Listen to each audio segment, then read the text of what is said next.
Assalamualaikum warahmatullahi wabarakatuh. Perkenalkan, nama saya Mutia Salsabila, INPM 191111111187. Mata kuliah Hukum Tata Negara, dosen Dr. Sanidjar Febri Haryati, RSHMH, dari Fakultas Hukum Universitas Bung Hatta. Di sini saya akan menjelaskan sejarah ketatanegaraan di Indonesia. Dalam perkembangan ketatanegaraan Indonesia, terdapat beberapa periode yang memberi dampak besar bagi sistem ketatanegaraan di Indonesia. Antara lain, yang pertama, sistem pemerintahan periode 1949 sampai 1950. Yang kedua, sistem pemerintahan periode 1950 sampai 1959. Sistem pemerintahan periode 1959 sampai 1966 Orde Lama. Yang keempat, sistem pemerintahan periode 1966 sampai 1999 Orde Baru. Yang kelima, sistem pemerintahan periode 1998 sampai sekarang. Dalam periode-periode tersebut terdapat beberapa perubahan Undang-Undang 1945 dengan kesepakatan.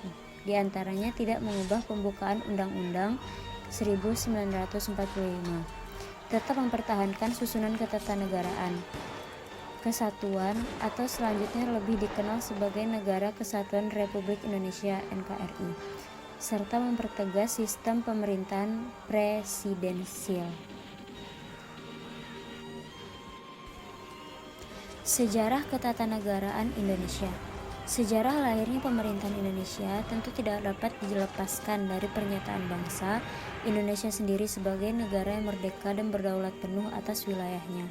Oleh karena itu, Proklamasi Kemerdekaan Indonesia tanggal 17 Agustus 1945 merupakan suatu sumber hukum untuk berdirinya bangunan Negara Kesatuan Republik Indonesia.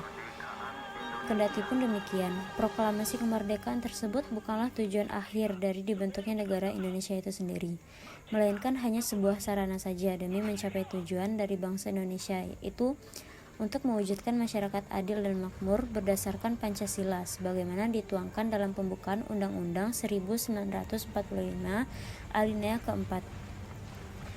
Menurut Kansil, proklamasi kemerdekaan bangsa Indonesia itu secara garis besar dapat diartikan sebagai: yang pertama, lahirnya Negara Kesatuan Republik Indonesia.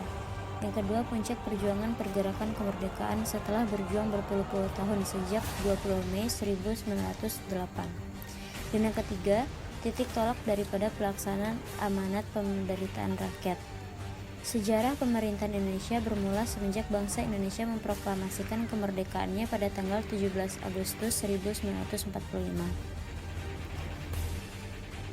Sejarah lahirnya pemerintahan bangsa Indonesia telah dimulai sejak bangsa Indonesia belum memproklamirkan kemerdekaannya, yaitu ketika pada tanggal 29 April 1945 pemerintah Jepang di Jakarta membentuk sebuah badan yang disebut Dokuritsu Junbi Chosakai atau Badan Penyelidik Usaha-Usaha Kemerdekaan Indonesia (BPUPKI).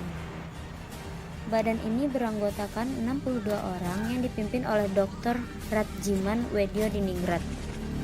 Mengenai dasar-dasar pemerintahan bangsa Indonesia, hal ini terdapat dalam Undang-Undang Dasar Negara Republik Indonesia 1945. Dan bagi bangsa Indonesia, sejarah pemerintahannya adalah sejak berlakunya Undang-Undang pertama, yaitu Undang-Undang Dasar Negara Indonesia 1945, yang diberlakukan sejak tanggal 18 Agustus 1945, atau sehari setelah Proklamasi Kemerdekaan Republik Indonesia.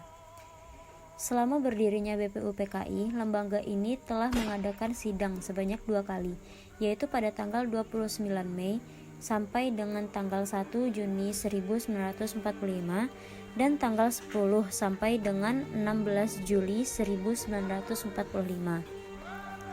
Dalam melaksanakan tugasnya sebagai penyelidik usaha kemerdekaan Indonesia, BPUPKI membentuk sebuah panitia kecil yang bertugas untuk merumuskan hasil-hasil perundingan badan itu.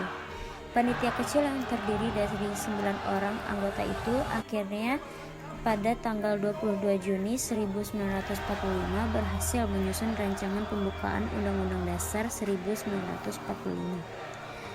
Selain itu, BPUPKI juga telah berhasil untuk menyusun sebuah rancangan Undang-Undang Dasar Negara Republik Indonesia.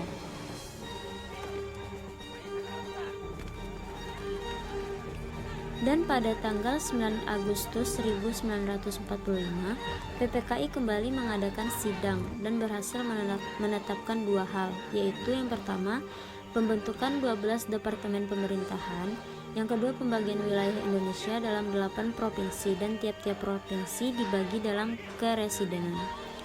Maka dengan terpilihnya Presiden dan Wakil Presiden Republik Indonesia atas dasar Undang-Undang 1945, maka secara formal negara Indonesia telah memenuhi syarat-syarat terbentuknya sebuah negara, yaitu yang pertama, adanya rakyat negara tertentu, yang kedua, adanya wilayah negara tertentu, yang ketiga, adanya kedaulatan, dan yang keempat, adanya pemerintahan dalam suatu negara. Baik, sekian penjelasan dari saya. Apabila ada kesalahan dan kekurangan, mohon dimaafkan. Assalamualaikum warahmatullahi wabarakatuh.